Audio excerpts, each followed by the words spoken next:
fighter, you're a fighter. But having a motivation not to want to fight a guy like that, I can understand it for a strictly money-making and entertaining standpoint. He's only had 5 fights in his career in MMA, so it's not like he's got this long list of things.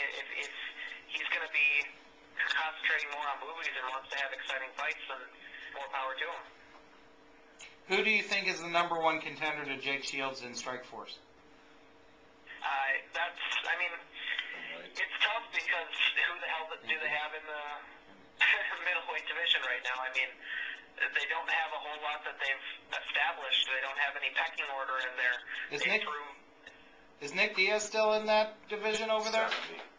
Well, I mean, they wouldn't fight each other because they fight under Siege of Gracie together. Oh, that's right. So the two of them wouldn't face off against one another, but who the hell knows what division Nick Diaz is going to fight in next? I mean, he's bounced all over the place himself, so I really have no idea what their plans are for it, and from the sounds of it, I mean, it's possible that Shields takes a fight at welterweight next. That's what he wants to be at, but they just don't have the guys for him to fight. I mean, if Shields finishes out his Strikeforce contract and the UFC comes calling and he wants to go to the welterweight division there, I have a big feeling he'd do it in a heartbeat. Yeah, I think he deserves to probably be over there. I know he's not the most exciting fighter. I like to see he is tough to beat. I like to see him and St. Pierre fight. After watching that fight with Miller, I'm even more convinced that he'd get smashed by the top 4 or 5 UFC welterweights. He doesn't have the stand-up to hang with them, and there's guys like Josh Koscheck and George St. Pierre especially, and then Matt Hughes and Matt Serra that could at least hang with him on the ground, if not completely neutralize him, and have much better stand-up than he does. So that's my thoughts on the matter, but I mean, he could continue to improve, but after that fight with Miller, I don't think he stands a chance in hell against George St. Pierre. Miller was pretty impressive that he went all 5 rounds to me. His mouth was wide open after the 3rd round. And I just was really impressed that even like that, he was able to keep stopping Jake from tapping him and even give him some trouble. Well, I mean, he was getting drained. I mean, Shields was on him from start to finish, and he had an impressive sweep and some good and that really near submission. Had he had another 5 seconds in that at the end of that 3rd round, that fight's over. So yeah, he had some impressive spurts in there, but it wasn't enough, and Shields did just enough to win enough rounds to win that fight. Jamie, when's the baby coming? The baby is coming in February. Ah, very good. How's Lamaze going? You said you were starting Lamaze classes. It's not Lamaze classes, just kind of the birthing classes at our hospital over here. We've got a brand new hospital opening up in December that we'll be able to go into. So we just saw the rooms and stuff there today. So that's kind of exciting to see all the high tech stuff they've got going on. They explaining where babies come from and everything to you? Pretty much. I think he figured that one out, Jim. Jamie, what do we got coming up in the coming weeks in the national scene? Well, UFC 105 is on Saturday night from the UK. Randy Couture and Brandon Vera are in the main event. Wow, I forgot that was this Saturday already. Wow.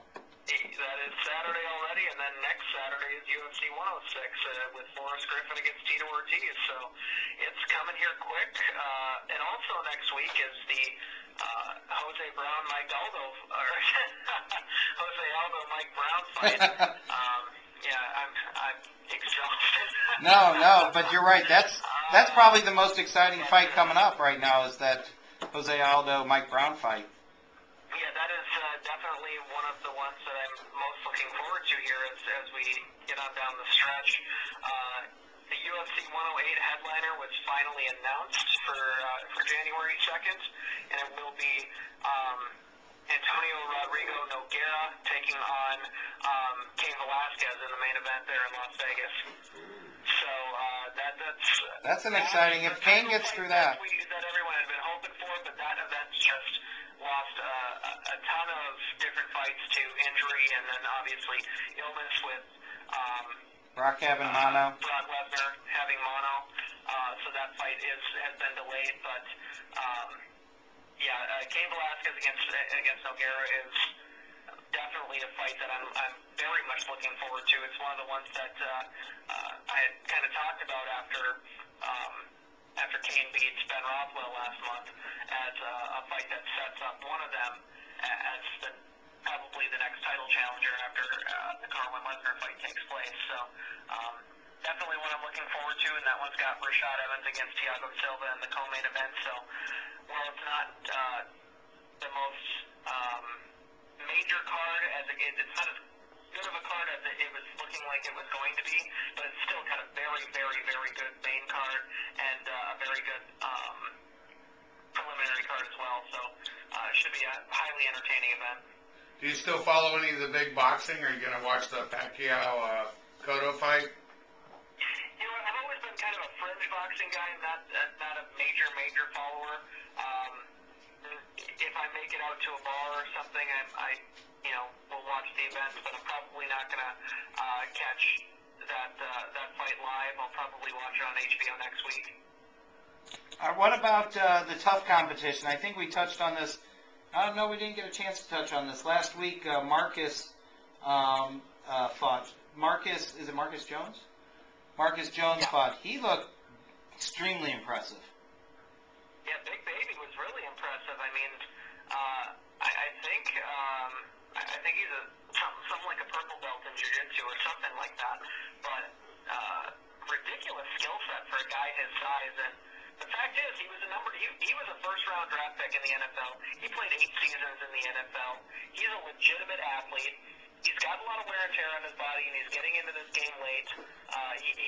Injuries may be a factor for him, but the thing is, he has a chance to do something for a couple of years in this sport. He's not going to have a long career in this sport, but I think he could do very well for a while. And you know what?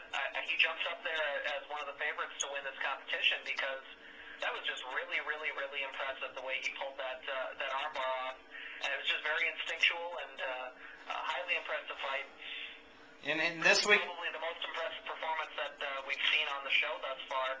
I think the way the show's been going and the way both the Fedor-Brett Rogers fight went, as well as the way the Fabricio Verdum-Antonio Silva fight went on Saturday, this show is more of a sad state of affairs for the heavyweight division because it's been kind of an embarrassment thus far. No, that's true. Now, this coming week, it looks like Marcus is going to be up against the guy Jackson calls Titties.